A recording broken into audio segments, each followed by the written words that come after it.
You're about to enjoy a Cloudcast original. Local stories, local storytellers, local brands. Have you ever felt that you as a woman may not appear to measure up when you see incredible women in strong roles? You may be surprised when hearing from women in these positions and how we all share many of the same challenges. Thank you for joining us for the CEO Leading In podcast with Rebecca Jones, as we share the journeys of women. Hello, I'm Rebecca Jones, your host of CEO. We are on an exploration together to discover more about the personal journeys of incredible women in both career and life. We all have paths to share that sometimes take incredible turns, deep resilience, and courage to navigate. My hopes are that the challenges shared here encourage women to take leaps of faith and growth when a journey feels too difficult or unachievable. There is great strength deep within each one of us. These stories are meant to share the ways strong women have taken their dreams to strive and thrive to new heights despite their sometimes rocky paths and found a way to lead in. So today we are here with Shawnda Dorantes from Beauty Lounge Medical Spa, and we're so excited to have you here today because Shawnda, you are amazing. Oh my God, If I could just say that up front, you really are amazing, and I'm so proud of how much you have achieved in your pretty short lifetime. You're fairly young. You're in your 30s, but I think your journey has really been an exciting one, and so we want to hear all about it. So tell us what Beauty Lounge Medical Spa does and what a day looks like in your life. Okay, well, Beauty Lounge Medical Spa, we're located in San Marcos. We are San Diego's premier med spa, up and coming, exploding in popularity. Med spa, we focus on all medical injectables such as Botox and fillers, Sculptra Radius, laser treatments, and results-driven skincare. So we're like one-stop beauty shop. I just help women feel beautiful, help them be the best versions of themselves. They come into my chair not feeling their best, and they leave with a little bit more confidence and pep in their step. Well, and confidence really does affect everyone's life. It helps us do our job better. It helps us get out there and try things that maybe we wouldn't try. Right. And I think it really helps every woman achieve things that maybe they thought that they couldn't. Now, I opened up my San Diego Business Journal recently, and I saw you were one of the finalists for the CEO of the Year in the San Diego Business Journal. What does that feel like? Oh, my gosh. It was so unexpected. I feel like I'm such the new kid on the block. And I'm really just getting started. This is going to be our third year in business. So it was just such a shock and a surprise and such a huge honor to be included on that list we're talking big time CEOs of big corporations. And I still just feel like this, like I said, the little new kid on the block. But I mean, what an incredible honor to be included on that list with so many amazing men and women. And you are a hometown girl, San Marcos. You started in San Marcos. Why don't you tell us a little bit about that? So my family moved to San Marcos when I was in the 4th grade. So I literally grew up there. I remember when the Albertsons and CVS on Mission and Woodland Parkway was a field, and I used to ride my bike through there, and we'd ride our bike up to what is now the Dollar Tree on Mission, and that was a Thrifties. We had to get our ice cream. I mean, I went to Woodland Park when I was in elementary school. If that doesn't say how old I am, I don't know what does. That's awesome. Yeah. So tell me, I mean, you're relatively young. I mean, I would actually consider you young, but I'm in my 50s. But how do you think all of the words that are out there, which word describes you the best? Just one word, if you have that. I guess I'd go with the first one that popped into my mind, which is ambitious. I'm always I set goals and I tackle them. I knock that one off my list, and then I'm already have my eye on something else. I'm always just striving for that next thing. I just don't know how to sit still. It's just who I am. To be constantly working towards something, an accomplishment. I mean, that's what drives me. So you have children, don't you? I do. I have 3 daughters. And what a wonderful thing to have you as a role model for them. That's I'd like very to exciting. think so. How old are they? So we're a blended family. So my daughters are 9, 10, and 16. My 16-year-old's getting ready to graduate next year, and she's looking to start applying to nursing school. So she would like to come be a nurse injector like Mom at Beauty Lounge, which, of course, makes me so very proud because in the next few years, we'll have 3 generations of nurses working at Beauty Lounge. I don't know any other med spa that can say that here in San Diego. Well, I was going to ask you about that. So you actually started the business, and who are your other nurses there? Okay, so we started in 2018, and when I was kind of getting up and running, my mom, who's also a nurse, she's been a labor and delivery nurse for over 20 years at Kaiser. I took her along to all the trainings. Every training I went to, she went to, and she's really been fundamental in starting the business. When I was preparing to start my clinical rotations, I did bring on another nurse to take some of my hours because I had reduced my hours in the office. And so we have Nikki. She's wonderful. I'm just so impressed with how much she's grown in the last year as an injector. I can't even tell my work apart from her work. Now that she water stamps it, I can tell. But before, I was just like, wow, I did a good job training her. So I've been very impressed with her. We brought 2 more nurses in that are starting this month. So we're really excited to be growing and expanding our team. But I mean, we are the epitome of a family-owned business with mom in there. Zaylee, the one that's getting ready to apply to nursing school, she works the front desk a few days a week. My husband, Daniel, he's co-owner and facilities engineer. I mean, he literally built Beauty Lounge from the tile, the plumbing, the electrical, the wallpaper. I mean, he built me my spa. Now he got promoted to a foreman. You know, we contracted everybody out for our new facility. So he got a big promotion. He's not getting his hands dirty this time. And your new facility. So how much are you growing in square footage? Oh my gosh. So we're just under like 900 square feet now. We're going up to 2160. So we're going from 5 treatment rooms, but we really are using just 4 because we had to use that 5th room as an office space. So we're going up from 4 or 5 rooms up to 9 treatment rooms and a film studio in our office. And my staff is most excited about having a huge break room and full kitchen, just having, space and all the creature comforts. So we're just really excited. It's more space than we need now, but I mean, it's room to grow into. But I mean, San Marcos will always be home. It's our flagship. We're not going anywhere. We're here to stay in San Marcos. If anything, in the next few years, maybe we'll be opening up location number 2. That is super cool. So what got you into this career? I kind of just fell into it. And in college, I was a professional makeup artist. I was on Estee Lauder's regional artistry team, and I did a lot of freelance. I did some film, print, television. But I was always an academic. I always knew I wanted to be in healthcare and help people. So when I completed my education, I put all my focus, obviously, into nursing, and I just kind of put the beauty industry to the wayside. One of my best friends, who's also my bridesmaid, she got into the aesthetic industry first. And I remember her telling me, come with me to the class. And I was like, I don't have money for this. I don't know. Not right now. It's not a good time. So she opened up her own med spa first. And then, I'd go over there and go get my treatments done. And I kind of it sparked an interest having had that experience in the beauty industry all those years. So it just was this natural progression to then go get aesthetic training. I became a permanent makeup artist, and just slowly, one by one, all the pieces fell into place, but it happened really quick. I had dropped one day I'll have a med spa. But I mean, and I started doing permanent makeup in February 2017. By October 2018, we opened the med spa. So everything was just really quick and fast. All the cards aligned for us. And I can't even believe we're building out a brand new location this soon. I thought we would be in our current location at least 5 years. I was literally pinching myself last night when I was falling asleep, thinking about what is it going to look like? Where am I going to put this? Or how should I hang that? And I kind of shot up out of bed. I woke my husband up. Babe, do you remember when this time 3 years ago, we were dreaming about what this place was going to look like? Oh, we got to put together cabinets. How am I going to design this, wall? How am I going to do this? You're watching YouTube videos, how to do this. And now we're going through this all over again, but for our new location. It was just very surreal. I had to pinch myself whoa, I can't believe this is happening again. And more than doubling its size. That's very impressive. Yeah.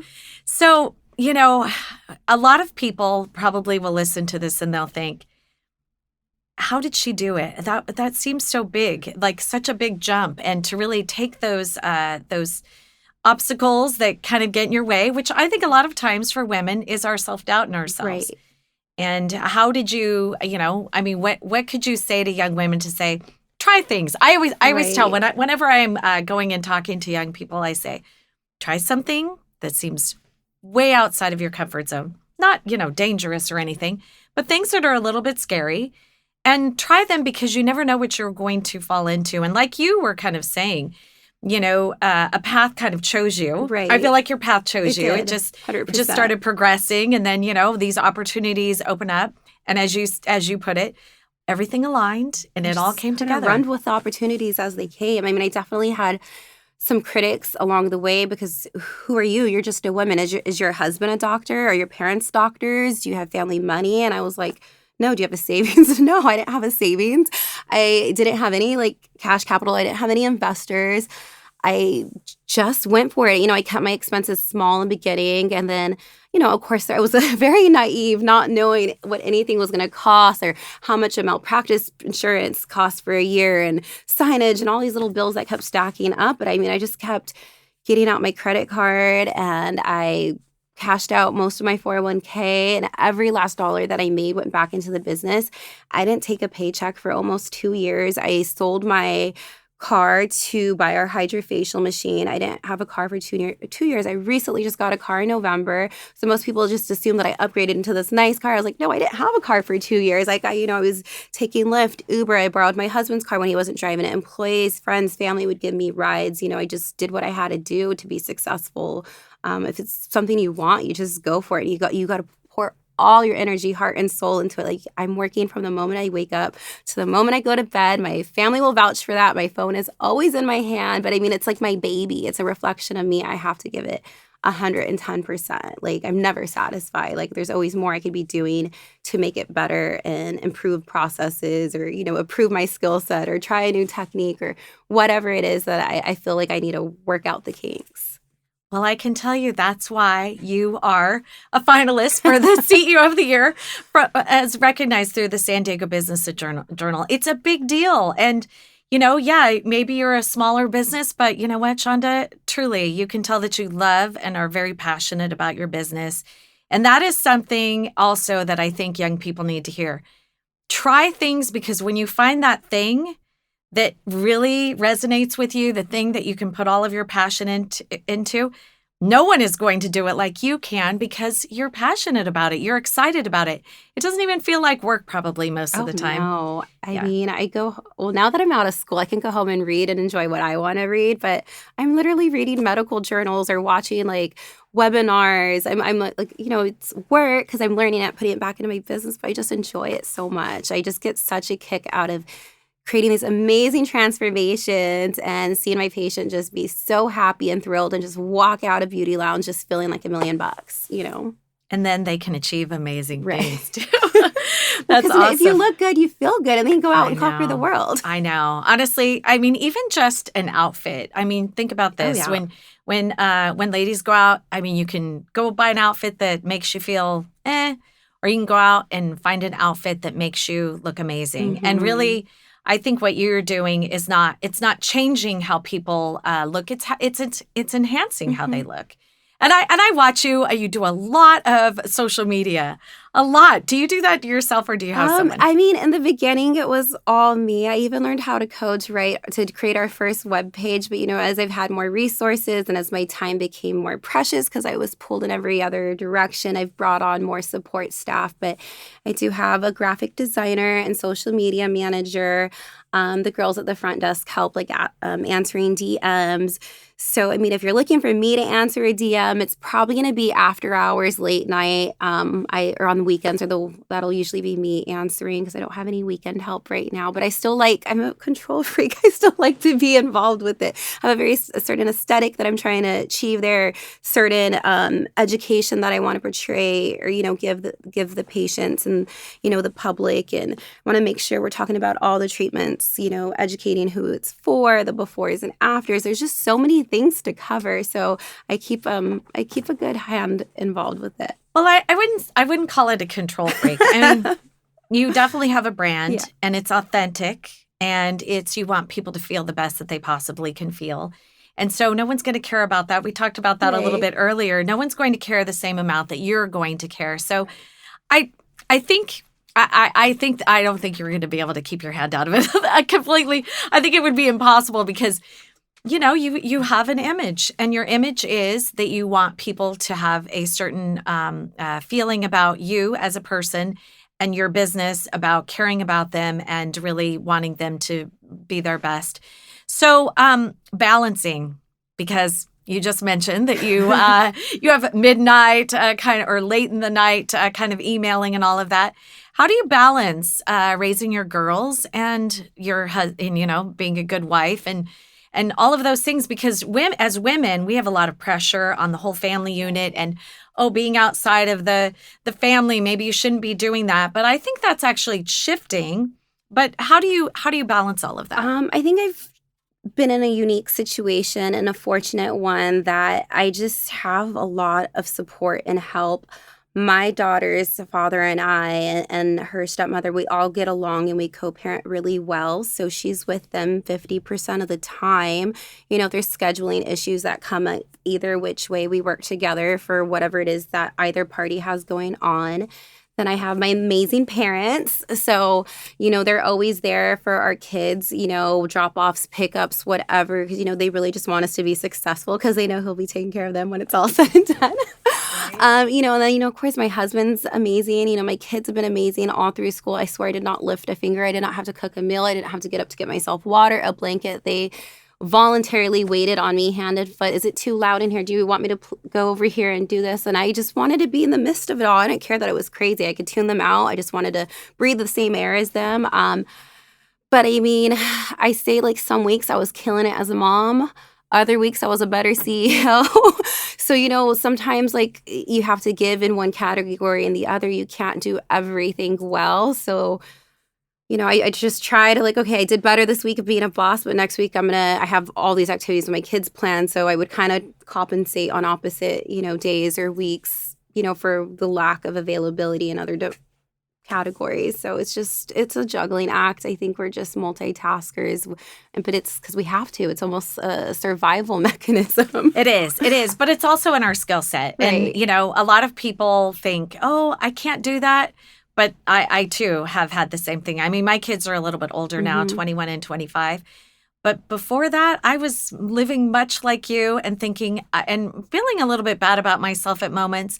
And then also reminding myself, you know what? I can't do everything perfect all the time. And there is grace for that, right? It's not, no one can do dishes everything. Can sit an extra day. That That's load right. can wait till tomorrow. I mean, the kids are just going to keep growing. And I'd rather, take the time to read that book or make a TikTok with them or whatever it is that they want to do, and we'll worry about the dishes later. You can't sweat the small stuff all the time. Right, exactly. So as a female leader, what do you think the most significant barrier has been? I mean, you talked a little bit about the sacrifice, which I think, as a mom, we're probably hard on ourselves. But the sacrifice of not having a car for a while, all of those things. But as a woman specifically, what do you think the barrier has been? Like if you go in and you're, trying to get a line of credit or anything like that? Because you did mention a little bit earlier, people going, well, you're kind of young and you're a woman. Like, what do you think about that? I feel like just being judged on my outward appearance because I fit society's standards of beauty, that I might not possibly be smart, educated, know what I'm talking about, have good business sense. So I think there was some, there definitely was some barriers in the early years of our business, trying to secure loans, funding, and just not being taken seriously. Or when a vendor would come into my practice and ask if the owner's here, I'm like, yes, that's me. I am a co-owner. Okay, well, is your husband here? Is your dad here? And I'm like, what does my dad have to do with it? He's a Marine. Like, what does he have to do with this? So I just think it's just not the norm to see such a young woman or woman in general running a big medical practice, coming in and asking for big loans for a Botox clinic. It just, you would think that it's a physician, an older physician. It just doesn't fit in the little box of what people are used to seeing. So I think those were the biggest criticisms. But I mean, I've been fortunate enough that I've worked with two amazing medical directors that really have supported and mentored me as we, partnered up in getting Beauty Lounge off the ground. And I wouldn't be able to do it without them. Well, I was going to ask you a little bit about that. Mentors. So tell us a little bit about them. Are they men, women? Tell us about that. Like growing up, I can't really identify like who were my mentors. I can't really think of other women that were in the math and sciences. I've always been into the sciences. And, because I was like pre-med nursing route, I had to take like physics and calculus, all these really hard classes that were mostly, males in the class, mostly taught by men. So I really don't recall having like a strong female role model or even like not even a male person that I looked up to. Really the only person I had was my mother, who was a female and educated, went to college in the sciences. I mean, it wasn't really until I got into my nursing career, in the hospital setting, that I met other successful women and Latina women that I saw, what they were doing at the corporate upper levels of the hospital system and the possibilities that there might be for me later in my career as a nurse. So I really I just had to find my own mentors. It wasn't like just something there for the taking. My one girlfriend that I mentioned that got into the aesthetics first, she ended up being a valuable mentor and resource, and we became closer because of aesthetics, and she actually ended up being at my wedding and everything. So, I mean, she is my right-hand girl. I mean, we're always bouncing things off of each other. I met another trainer that had came in to train us for our laser when we had first got our laser, and it turned out that she was in the same nurse practitioner cohort. Rio, I'm talking about you. And she had been in aesthetics for a long time and works for a very prominent practice with two amazing medical director and nurse that are big national trainers for Galderma. So, I mean, she ended up being a very valuable resource for me as I was starting my aesthetics career, and continues to guide me and mentor, because, I mean, she's kind of seen and done it all over her years in the aesthetic industry, and, trying new treatments and this and that, bouncing ideas off of each other, like review my protocols. Do you think we should add anything? What are you guys doing over there? So just really kind of almost networking, seeking out those friendships, not being afraid. Hey, let's swap numbers. Let me know if you need anything, or if you want to bounce ideas off of each other. Because they're out there. You just have to find them. Unfortunately, they're just not right in front of you. Right. Well, and I think mentors don't necessarily have to be one person. Correct. I'm more of, okay, I like this about that person. I'm going to kind of incorporate that into myself, and do that with several different people to really become who I'm supposed to be. And I see that. I think that's exactly what you're saying. I'm just gonna bring up something that I think is really important. You are absolutely stunning, and I think as a woman and as a beautiful woman, there are women out there that actually don't want to help you, and so I'm excited 100%. to hear. Yeah, and I'm excited to hear that there are women that have helped you, but I would probably say that's got to be a huge barrier. Huge. Maybe even more so than an actual man, because there are some women out there that are just mean, and they don't want to see a woman that is beautiful and successful. I personally think all women are beautiful, and I think you do too. And then, how do you help them enhance that? That's what you're doing. For me, I try to talk to them and say, hey, because a lot of women are really not very confident, because we tend to be very difficult, very hard on ourselves, and have difficulties that get in our way of success. But you're helping them achieve this with their beauty. But I want to know specifically with you, how do you deal with women that are like that are trying to tear you down? Unfortunately, it's been my experience that I had a lot of, the mean girl situation growing up. I mean, from middle school through high school, where one day you're friends, the next day they're talking crap about you, spreading rumors. I mean, up until college, I went through couple different friend groups, and then finally kind of settled with people I have now in my life in my late 20s. But I just had to stop not giving an F, you don't pay my bills at the end of the day. You're not in control of my happiness, my sad. I'm not going to let you make me sad. I'm not going to let you get under my skin. And I just had to push them over there and away from me. And, even in the hospital setting, I was doing float nurse for a while. So I'd go to different units, and the amount of pushback I got from staff when they'd see me come in, because I do come in full hair and makeup. That's just who I am. They just assumed I was lazy or not smart, that I couldn't hold my own, and I would have to work extra hard to prove myself. And then after that, I was included. I was one of them. Okay, she's cool. She can come here. We like her. But it's just always has been this, like, I had to work extra hard to prove myself that I was worthy or smart enough because of my outward appearance. But I don't give them a second thought no more. I mean, they're knocking on my door, wanting to consult with me, wanting me to help them feel beautiful. So, I don't know. I find a little bit of irony in that, but It is ironic. What about racial things? I mean, let's talk about that a little bit. Have you had issues with that? Not so much as an adult. I mean, I am a very light-skinned Hispanic woman. I don't even speak Spanish. I have bleached blonde hair. I look like a white girl. So, I mean, I can go either which way. I can blend in with white counterparts or Hispanic counterparts. I blend, but growing up, there was that dynamic. I was never Mexican enough, and I was never white enough, to please both sides. So it just was really that sense of not knowing where I fit in or belonged. I always have identified more Hispanic, although I have a little bit of Mexican, German, Irish. But I mean, we're all mixed. We're all mutts, So, I mean, I've been fortunate that career-wise, that really hasn't been an issue. But I think, like, living in Southern California, I just don't feel as a Hispanic woman that's been an issue for me. I mean, I've been blessed and privileged for that. But I mean, definitely felt that growing up. Yeah, well, I agree with you. I think everyone has a little bit of something in, I don't even know what I am, honestly. Right? Like, I always ask my parents, what am I? Like, what, and I haven't done the 23andMe, but, we're all the same. I mean, we're both women. I've never looked at that. I was just curious, kind of growing up. And I mean, you really, you're just really impressive. Let me just say that. So, talking to young women, what would be some lessons that you've learned?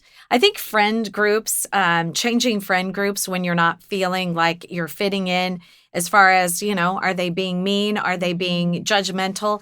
Because I have like a group of friends that I've had for several years. Our kids grew up together. They're now, our younger kids, so 21 years old. We've been together through so many things, marriages, divorces, and all of that. But these women will have your back. That's what friend groups are there to do, to build you up, never to tear you down. And I think young women need to learn this more. Sometimes you do have to change groups. And you know what? It's okay. And it's okay. And actually, it's healthy for you.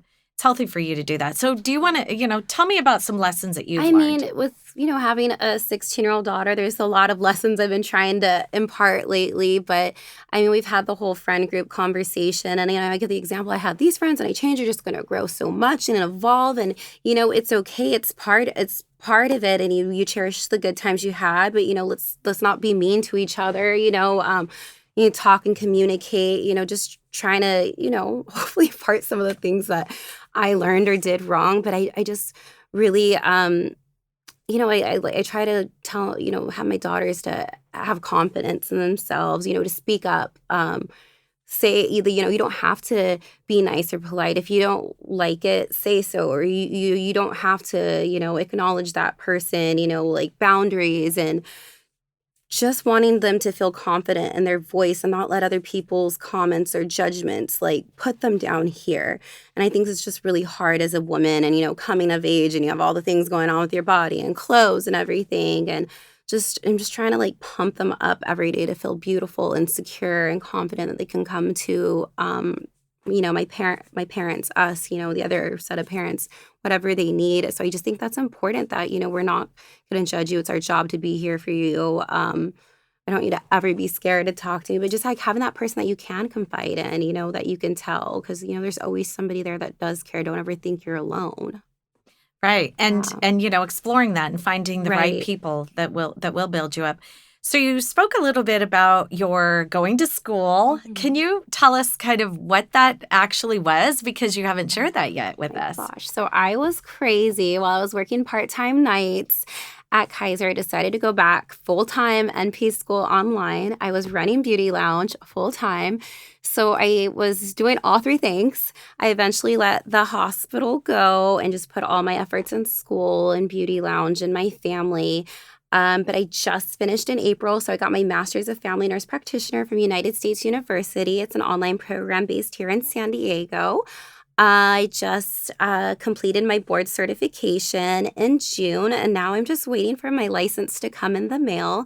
So basically, that nurse practitioner license will give me more autonomy. I can perform my good faith exams, which is the medical exam required before we provide any aesthetic treatments, because a doctor's order is required, and we run off of standardized policies and procedures. So now we can bring in a few more treatments like cryotherapy. We can do medical weight loss. I can technically diagnose and prescribe now. I mean, of course, within my area of expertise. So it was really what I needed to be able to run Beauty Lounge more efficiently.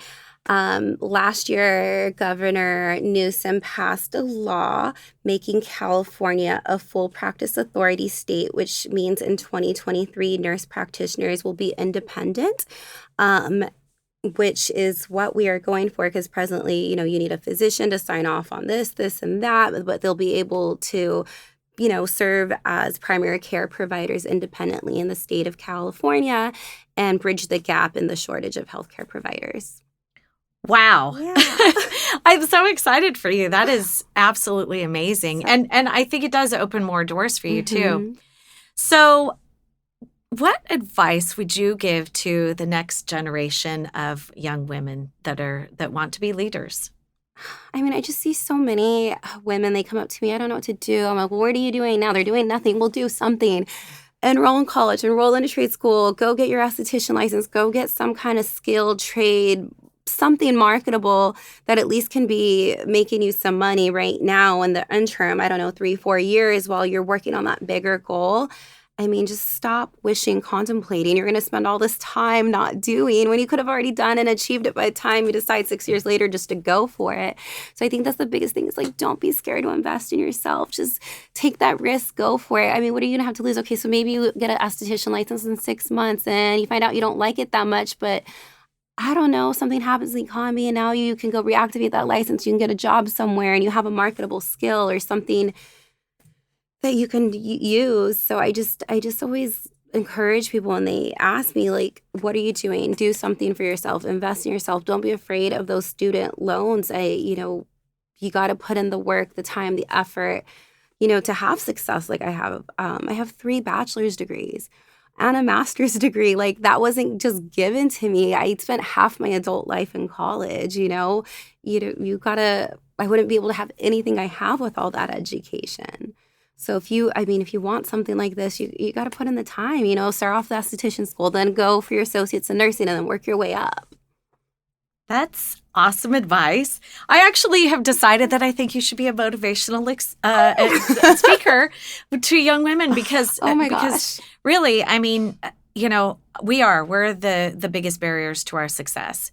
So I want to thank you so much for coming in today and speaking with us. Thank you for having me. I'm so flattered to be asked to be here today. Oh, thank you so much. You've achieved so much, and I'm actually very excited to see what you're going to do next because I think it's going to be equally as remarkable as what you've already done. So anyway, thank you so much for showing up today and sharing your story. It's very interesting and exciting and very inspiring.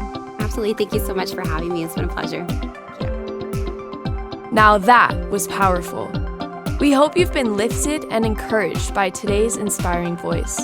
Always remember that life doesn't look exactly the same for each one of us. Never stop dreaming, striving, and thriving. In future episodes, we look forward to bringing you powerful stories from amazing women who learn how to lead in to challenges. Thank you for listening and being part of our community with SheEO host, Rebecca Jones. You have been listening to a Cloudcast original. Local stories, local storytellers, local brands. Find more stories at cloudcast.us.